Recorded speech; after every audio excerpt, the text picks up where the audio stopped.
Jujutsu Kaisen season 2 episode 2 के starting में हमें गेटो को दिखाया जाता है जो कि चाय बना रहा होता है और चाय बना के जा रहा होता है। तभी हमें क्यू कम्बैट के उसी बंदे को दिखाया जाता है जो कि गेटो के कर्स ने पकड़ा होता है और वो बंदा बहुत देर से सॉरी बोल रहा होता है। और क्यू कम्बैट का जो बंदा होता है वो बोल रहा होता है कि मुझे माफ़ कर दो, मैं इस कर्स का काम छोड़ दूंगा और कहीं पे भाग जाऊंगा। और गेटो का कर्स स्पिरिट उसे किस करने की कोशिश कर रहा होता है और वो बंदा बार बार बोले जा रहा है कि मैं कर्स यूजर का काम छोड़ दूंगा, यहाँ तक कि मैं क्यू कॉम्बैट भी छोड़ के कंट्री साइड एरिया में जाके खेती बाड़ी करके खाऊंगा, तो प्लीज़ मुझे छोड़ दो। और गेटो जो होता है वो ना सुनने की एक्टिंग कर रहा होता है और वो बंदा गेटो से बोल रहा होता है कि मुझे सुन के भी ना सुनने की एक्टिंग मत करो, अगर एक बार बेअरसान इधर आ गए ना तब तुम समझोगे। और वो बंदा बोल रहा होता है कि जो बेअरसान है वो क्यू कॉम्बैट का सबसे स्ट्रॉन्गेस्ट बंदा है। और गेटो उस बंदे को बेयर की पिक्चर दिखाने लगता है जो कि गोजो ने जम के धुलाई किया होता है और उसे हरा दिया होता है। और हमें बताया जाता है कि क्यू कॉम्बैट ऑर्गेनाइजेशन कोलैप्स हो चुका है क्योंकि उसका जो मेन बंदा बेयर था वो ही गोजो से हार चुका है। और हमें दूसरी तरफ तोजी को दिखाया जाता है जो कि एक बोट रेस में पैसा लगाया होता है। और तभी हमें उसी बंदे को दिखाया जाता है जो कि तोजी से बोल रहा होता है कि मेरे सामने से तुम गायब होकर किधर चले गए थे। तो तोजी बताता है कि मैं और ज्यादा पैसे कमाने के लिए आया हूँ। और वो बंदा तोजी से बोल रहा होता है कि मैंने तो कभी भी तुम्हें इस मैच में जीतते हुए नहीं देखा है। और तोजी उस बंदे से बोलता है कि तुम्हारा इधर आने का कारण क्या है। तो वो बंदा बोलता है कि मैं इधर चेक करने आया हूँ कि तुम मेरा काम कैसा कर रहे हो। और तभी तोजी को याद आता है कि उसे तो गोजो और उस लड़की को मारने का काम मिला है। और हमें दिखाया जाता है तोजी जिस स्पोर्ट में पैसा लगाया था वो हार गया है और वो बहुत ही ज़्यादा गुस्से में था। और वो बंदा जाने लगता है और जाते जाते बोलता है कि मैं तुम्हारा वेट करूंगा, कब तुम मेरा काम पूरा करोगे। और वो बंदा बोलता है कि मेगोमी कैसा है। और ये सुनने के बाद तोजी समझ नहीं पा रहा होता है किसके बारे में बात कर रहा है और वो याद करने की कोशिश कर रहा होता है। असल में मेगोमी उसका बेटा होता है जो कि वही भूल गया है। और नेक्स्ट सीन में गोजो बोल रहा होता है कि क्या हमें इस लड़की को डॉक्टर के पास ले जाना चाहिए, काश मैं शोको की तरह रिवर्स कर्स टेक्निक को यूज कर सकता था, लेकिन मुझे शोको की बातें कुछ समझ में नहीं आता जब वो रिवर्स कर्स टेक्निक यूज करता है। और हमें उस लड़की को दिखाया जाता है जो कि बेहोशी से उठ जाती है और वो देखती है कि गोजो उसको गोद में रखा है। और ये देखने के बाद वो लड़की गोजो को फटक से एक थप्पड़ मार देती है और वो जाके बोल रही होती है कि अगर तुम मुझे मारना चाहते हो तो सबसे पहले तुम ही मरोगे मेरे हाथों से। और तभी उधर गेटो आता है और वो रिको से बोल रही होती है कि मतलब कि वो लड़की जिसका नाम रिको है उससे बोल रहा होता है कि हम वो बंदा नहीं है जो कि तुम्हें मारना चाहते हैं, तो थोड़ा शांत हो जाओ। और रिको उन दोनों से बोल रहा होता है कि तुम दोनों एक नंबर के झूठे हो, तुम्हारा शक्ल देख के पता चल रहा है। और तभी उधर कुरोया के हाजिर होती है और गोजो और गेटो जो होता है वो रिको को खींच रहा होता है। इसे देख के कुरोय बोलता है कि ऐसा मत करो, ये बहुत ही डिसरिस्पेक्टफुल है। और तभी रिको कुरोय को देख के बोल रही होती है कि तुम किस पे चढ़ी हो। तो वो कुरोय बताती है कि ये तो इस बंदे ने मुझे सिखाया है और ये एक कर्स है। और गेटो बताने लगता है कि ये तो कर्स मैनिपुलेशन है और मैं बहुत सारे कर्स को एब्जॉर्ब किया हूँ और उन कर्स को मैं जैसे चाहूँ वैसे यूज भी कर सकता हूँ। और तभी रिको कर्स के ऊपर जाके बोलने लगती है कि टेंजन समा हूँ मैं और मैं ही टेंजन समा हूँ। और ये बात गोजो और गेटो के सिर के ऊपर से चला जाता है और रिको बताने लग मैं बनने वाला हूँ टेंजन समा और मेरे से ही टेंजन समा बिलोंग करते हैं। और वो बहुत ही भाषण दे रही होती है और हमें गोजो और गेटो को दिखाया जाता है जो कि अलग ही धुन में बातचीत कर रहे होते हैं और वो लोग रिको को इग्नोर कर रहे होते हैं। और ये देखने के बाद रिको बहुत ही ज्यादा गुस्सा हो जाती है। और तभी रिको को कुछ बताते बताते स्कूल के बारे में याद आती है तो वो कुरोई से बोलती है कि टाइम क्या हुआ है। तो कुरोई बताता है कि अभी नून नहीं हुआ है। तो रिको जिद करती है कि स्कूल में जाएगा। और हमें नेक्स्ट स्कूल का सीन दिखाया जाता है जहाँ पे रिको स्कूल में चली गई होती है और उधर कुरोई गेटो और गोजू भी आया होता है। और वो लोग रिको की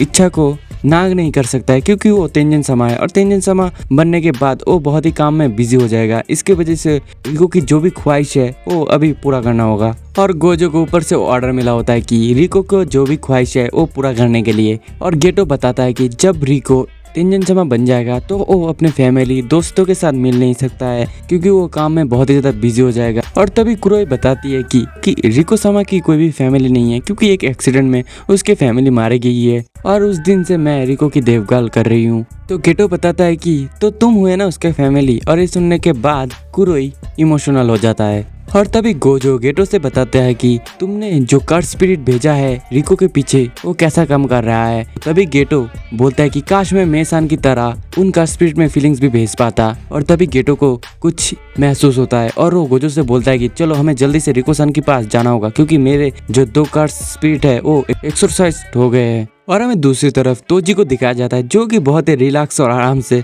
मैच देख रहा होता है और खाना खा रहा होता है।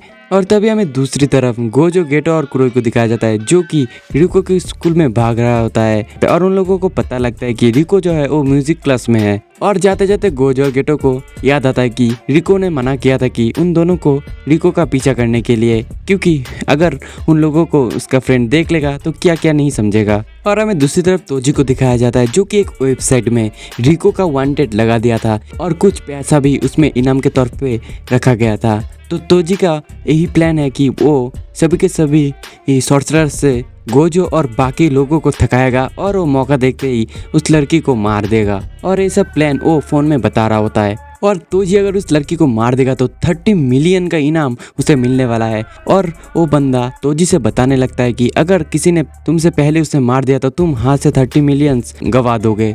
तो तोजी बताने लगता है कि जब तक गोजो स्टार विसल मतलब कि रिको के पास होगा तो कोई भी उसका कुछ भी नहीं बिगाड़ पाएगा, क्योंकि गोजो के पास 6th आई है और उसके पास लिमिटलेस टेक्निक्स भी है। और वो बंदा तोजी से बोलता है कि क्या तुम भी हरा नहीं सकते हो। तो तोजी इसमें कोई भी आंसर नहीं करता है। और तोजी उस बंदे से ये भी बोल रहा होता है कि मैंने बस 2 दिन का टाइम दिया है मेरे वेबसाइट में, तो जो सॉर्सरर्स है वो पागलों की तरह उन सभी का पीछा करेंगे और उन लोगों को थका के रख देंगे और वो सभी के सभी बेवकूफ लोग हमारे लिए फ्री में काम करेंगे। और तो जो उस बंदे को 30 मिलियन रेडी रखने के लिए बोलता है और वो फोन काट देता है। इसके वजह से वो बंदा बहुत ज्यादा गुस्सा हो जाता है और तोजी को गाली दे रहा होता है। और नेक्स्ट सीन में हमें गेटो को दिखाया जाता है जो कि स्कूल में भाग रहा होता है। तभी उसके सामने एक बुरा आदमी आके हाजिर होता है और वो अपने दोस्त शिनिगामी को बाहर निकलता है। और वो बंदा गेटो को देख के बोल रहा होता है कि तुम्हारा यूनिफॉर्म देख के लग रहा है कि तुम जुजुत्सु हाई के बंदे हो। और गेटो भी अपना कर्स को बाहर निकाल लेता है। और वो बंदा गेटो का कार्ड्स देख के बोल रहा होता है कि अच्छा तुम कार्ड मैनिपुलेशन यूज कर सकते हो। और वो दोनों एक दूसरे को भाप रहे होते हैं और फाइट के लिए रेडी हो जाते हैं। और वो बंदा गेटो से बोल रहा होता है कि मैं तुम्हें आसानी से हरा दूंगा क्योंकि तुम क्लोज कॉम्बैट में इतना अच्छा नहीं हो। और गेटो से देख के बोल रहा होता है कि शायद मुझे लगता है कि तुम अपने दिमाग में बहुत सारे प्लान बना रहे हो, लेकिन एक इसमें प्लॉट है। और वो तभी उसका सबसे बड़ा कर्स स्पिरिट बाहर निकाल लेता है और उस बंदे के ऊपर छोड़ देता है। और वो बंदा इसे देख के बोल रहा होता है कि अच्छा वो 2 कर्स स्पिरिट मेरा ध्यान भटकने के लिए था। और तभी गेटो को लग रहा होता है कि उसने सक्सेसफुल इस बंदे को मार दिया, लेकिन तभी वो बंदा खिड़की तोड़ के गेटो की तरफ एक चाकू मार ही रहा होता है कि तभी उस बंदे के सामने उसका डॉग आ जाता है। और वो बंदा समझ नहीं पा रहा होता है कि ये क्या हो रहा है। और वो बंदा उसके डॉग के सामने आके बोलता है कि क्या तुम मेरे तासुके हो। तभी उस बंदे का हमें फ्लैशबैक का सीन दिखाया जाता है जहाँ पे वो बताता है कि उसका जो पेरेंट्स था वो उसके छोटे भाई के ऊपर सारे के सारे मानी और बहुत ही अच्छा बर्ताव करता था, लेकिन जो वो था उसके ऊपर उसके पेरेंट्स जरा से भी अच्छा बिहेवियर और पैसा खर्च नहीं करता था। लेकिन जो उसका डॉग था तासुके वो उसे हमेशा प्यार करता था और एक फ्रेंड की तरह उसके साथ हमेशा खड़ा रहता था। और वो बोल रहा होता है कि ये तो बहुत ही पहले का बात है, लगभग इसे 50 साल हो गए हैं जब तासुके मर गया है। और तभी हमें प्रेजेंट का सीन दिखाया जाता है जहाँ पे गेटो उस बंदे का जम के धुलाई कर रहा होता है और उसका मुंह और थोबरा बिगाड़ देता है और उसके नाक से खून भी आ रहा होता है। तभी गेटो उस बंदे से पूछने लगता है कि तुम किसके तरफ से काम करते हो, क्या तुम क्यू कॉम्बैट के बंदे हो या तुम स्टार रिलीजियस ग्रुप के बंदे हो, जल्दी मुझे बताओ। और हमें दूसरी तरफ गोजो और कुरोई को दिखाया जाता है जहाँ पे वो लोग रिको को ढूंढ रहे होते हैं। और तभी गोजो भागते हुए एक दरवाजे को बहुत ही जोर से खोलता है और वो देख पाता है कि सारे के सारे लड़कियां उसे घूर रहा है। और जो रिको थी वो बहुत ही ज्यादा शर्मा जाती है और सभी के सभी लड़की गोजो को देखने के बाद बहुत ही ज्यादा खुश हो जाती है और रिको से बोल रही होती है कि तुमने हम लोगों को पहले क्यों नहीं बताया कि तुम्हारा एक बॉयफ्रेंड है। और जो रिको थी वो बार बार मना कर रही थी और वो लोग बोल रही होती कि ये तो कितना ज्यादा टॉल है और एक जुजुत्सु हाई का बंदा है और एक सॉर्सरर भी है। और वो लोग गोजो से रिक्वेस्ट करते हैं क्या तुम तुम्हारा चश्मा उतार सकते हो। और गोजो भी उन लोगों के कहने पे चश्मा उतार के पोज मारने लगता है और बहुत ही स्टाइल भी मार रहा होता है। और ये देखने के बाद सभी की सारी भी लड़कियां पागल हो जाती है और बोल रही होती है कि इसका आई का कलर तो ब्लू है, ऊपर से कितना ज्यादा हॉट भी है। और तभी उधर उन लोगों का टीचर आती है और बोलती है कि तुम जो कोई भी हो, तुम ऐसे क्लास में नहीं आ सकते हो, तो तुम थोड़ा डिसिप्लिन मेंटेन करो। और तभी वो टीचर गोजो के सामने जाके उसका नंबर गोजो को देने लगता है और बोलने लगता है कि इस नंबर पे कॉल करना। और सभी के सभी लड़कियां चिल्लाना स्टार्ट कर देती है। और नेक्स्ट सीन में गोजो और रिको भाग रही होती है। तभी गोजो रिको को उठा के भागना स्टार्ट कर देता है और उन दोनों को कोई दूर से देख रहा होता है। और वो बंदा रिको को देख के बोल रहा होता है कि क्या इसके ऊपर 30 मिलियन का इनाम है। और वो देख पाता है कि गोजो भी उसके साथ है और उसे देख के बोलता है कि इसके साथ तो एक सॉर्सरर भी है, लगता है वो उस लड़की का बॉडीगार्ड है। और तभी हमें उस बंदे को दिखाया जाता है जो कि सोच रहा होता है कि एक बच्चे के लिए 30 मिलियन का इनाम, ये तो एक स्वीट डील होगा और इसे हराना कोई बड़ी बात भी नहीं है क्योंकि ये एक तो सॉर्सरर भी नहीं है। और तभी उस बंदे के पीछे कुरोई आ जाती है और उस बंदे को बोल रहा होता है कि क्या तुम स्टार रिलीजियस ग्रुप के बंदे हो या क्यू कॉम्बैट के बंदे हो, क्या तुम किसी को मारने की कोशिश कर रहे हो। तभी वो कुरोई उस बंदे के ऊपर हमला कर देता है और जाके एक बार सीधे उसके देखो किस पे अटैक कर देता है और वो बंदा उधर ही गिर जाता है। तभी उधर गेटो भी आ जाता है और वो उसके कट स्पिरिट से उस बंदे को पकड़ लेता है। और गेटो कुरोई से बोलता है कि रिको किधर है। तो कुरोई बताती है कि रिको गोजो के साथ है जो कि स्कूल में है अभी।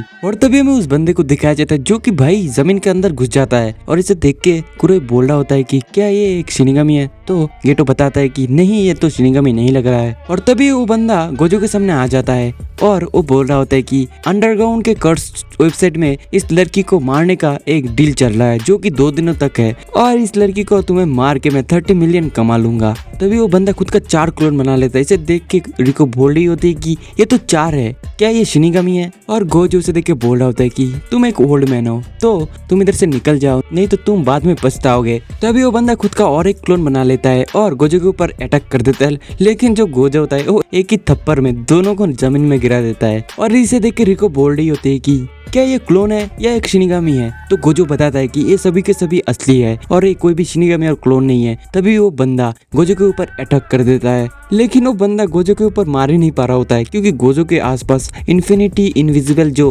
बैरियर होता है वो लगा होता है और वो बंदा कुछ भी समझ नहीं पा रहा होता है। तो गोजो बताता है कि जाके थोड़ा पढ़ाई लिखाई कर लो। और तभी गोजो उस बंदे के बारे में बोलने लगता है कि तुम्हारे क्लोनिंग टेक्निक से 5 क्लोन बना सकते हो तुम्हें मिला के, और तुम ये डिसाइड करने में फ्री हो कि तुम कौन से बॉडी में कब जा सकते हो, वो भी मेन बॉडी के रूप में। अगर तुम्हें लगता है कि तुम्हारा मेन बॉडी डेंजर में है तो तुम दूसरे क्लोन में चले जाते हो। और तुम्हारे पास इतना अच्छा टेक्निक है फिर भी मुझे ये समझ नहीं आ रहा है कि तुम इतना कमजोर क्यों हो। और वो बंदा बोलने लगता है कि तुम्हें मेरा टेक्निक के बारे में कैसे पता चला है। तो गोजो बताता है कि मेरा आंखें कुछ ज्यादा ही अच्छे है। और गोजो बताता है कि क्या तुम मेरे टेक्निक के बारे में जानना चाहते हो। मैं किसी भी चीज को इन्फिनिटी नंबर्स के जरिए जितना भी चाहूँ उतना स्लो कर सकता हूँ और मैं जब अपनी लिमिटलेस नेगेटिव एनर्जी को यूज करता हूँ तो तुम समझ ही नहीं पाओगे क्या चल रहा है। और तभी वो बंदा उधर से भागने लगता है। तभी गोजो रिको से बोलती है कि अपना सर को संभालो। तभी वो अपना टेक्निक यूज करता है तो सारे के सारे जगह तबाह हो जाता है और लोग हवा में फ्लोट करने लगते हैं और उस बंदे का रियल बॉडी भी गोजो को मिल जाता है। और तभी गोजो बताता है कि अब बारी है डाइवर्जेंस इन्फिनिटी को यूज करने का जो कि है मेरा रिवर्स कर्स टेक्निक। और वो